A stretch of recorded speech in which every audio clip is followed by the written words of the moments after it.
একটা সন্তান যখন প্রাপ্তবয়স্ক হয়, সে যখন উপার্জন করে, তার সকল টাকার পয়সা এনে মায়ের কাছে দিতে হবে, বাবার কাছে দিতে হবে, তারা যা খুশি করবে না। শরীয়ত এটা বলে না। শরীয়ত বলে সম্পদ যে উপার্জন করেছে এর ব্যাপারে অধিকার একমাত্র তার। হ্যাঁ, উপার্জিত সম্পদ থেকে মার চলার জন্য, মার বেঁচে থাকার জন্য, সুস্থতার জন্য, চিকিৎসার জন্য যেটা প্রয়োজন সন্তান হিসাবে সাধ্য অনুযায়ী, মায়ের নিজের না থাকলে বা দেওয়ার মতো ব্যবস্থা না থাকলে অবশ্যই সন্তানকে সেটা বহন করতে হবে। আর স্ত্রীর সর্বাবস্থায় স্বামী হিসাবে স্ত্রীর ভরণ পোষণ এটার ব্যবস্থা করতে হবে। এর বাইরে উদ্বৃত্ত টাকা সেটা ছেলে কি মাকে উপহার হিসাবে অতিরিক্ত দিবে, না স্ত্রীকে দিবে, না কাকে কত দিবে, নাকি আদৌ কাউকে না দিয়ে নিজের অ্যাকাউন্টে রাখবে, এটা একান্ত তার ব্যাপার। এখানে শরীয়ত মা বাবাকে ইন্টারফেয়ার করার অধিকার দেয় নাই সেইভাবে যেভাবে আমাদের অনেক মা বাবা মনে করেন যে তাদের অধিকার আছে। ছেলে বিদেশ গেছে, উপার্জন করে টাকা পাঠাবে সব বাপের নামে মায়ের নাম, তারা যা খুশি করবে, তারা সেখান থেকে বৌমাকে যা দেওয়া দিবে আর যা নেওয়া দেওয়ার না দিবে না। এভাবে আসলে ইসলাম মা বাবাকে এতটা অধিকার দেয় না যে সম্পদ সারা জীবন যা কামাই করবে সব বাপ মা যা ইচ্ছে তা করবে। জি না, এই সুযোগটা নেই।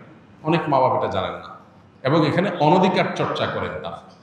সন্তান হিসাবে অবশ্যই মা বাবার সামনে যত বেশি সম্পদ নিজেকে, যত বেশি সম্ভব নিজেকে বিনয়ী করে তুলবে, সমর্পণ করবে, তাদের কথা মতো চলার চেষ্টা করবে।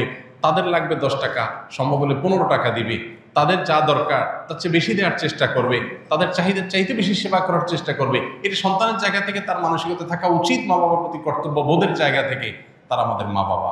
আল্লাহর পরে তাদের সদাচরণ করার গুরুত্ব সবচেয়ে বেশি আল্লাহর ইবাদতের পরে। অতএব সেটা খেয়াল রাখবে। কিন্তু মা বাবা এর মানে এই না যে সব কিছু মা বাপ নিয়ন্ত্রণ করবে। জি না, এখান থেকেই সংসারে অশান্তিটা শুরু। মা বাপ জানে না তাদের অধিকারের রূপরেখা কি এবং কতটুকু সীমানা আছে।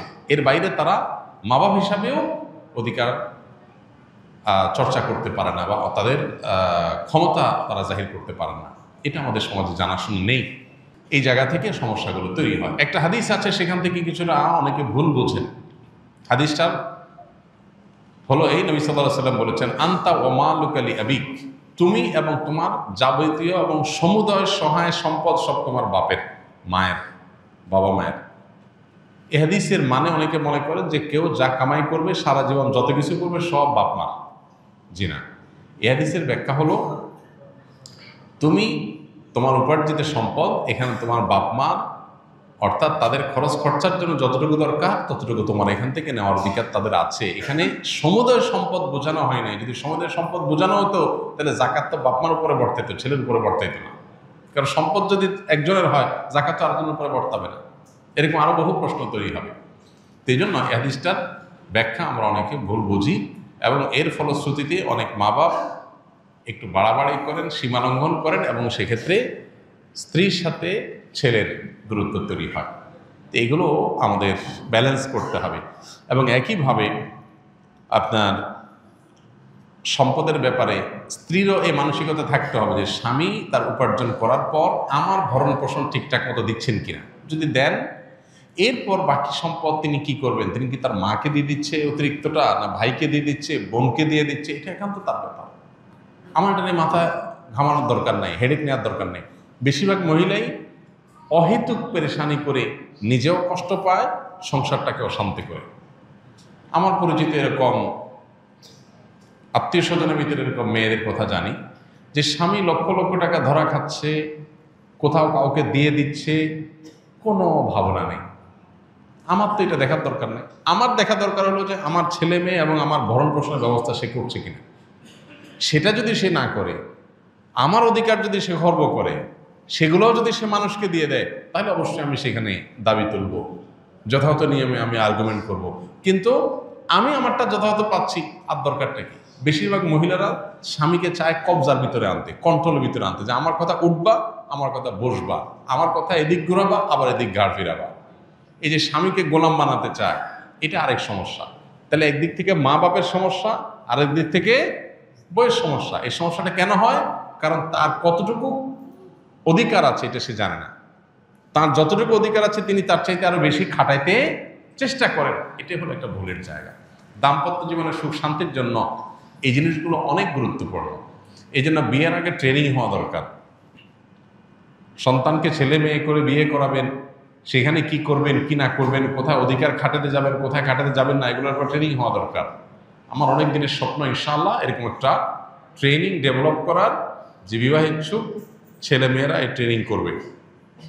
ডে লং ট্রেনিং হবে, পাওয়ার পয়েন্ট প্রেজেন্টেশন হবে, যে তারা দাম্পত্য জীবনকে সুখী করবার জন্য তাদের কোন কোন পলিসি পদ্ধতি অবলম্বন করতে হবে, চ্যালেঞ্জগুলো কীভাবে ওভারকাম করবে, এই সব বিষয়গুলো থাকবে ইনশাআল্লাহ। খুব শীঘ্রই আমরা এটা হয়তো ঘোষণায় যাব এবং এই ট্রেনিংটা শুরু করব।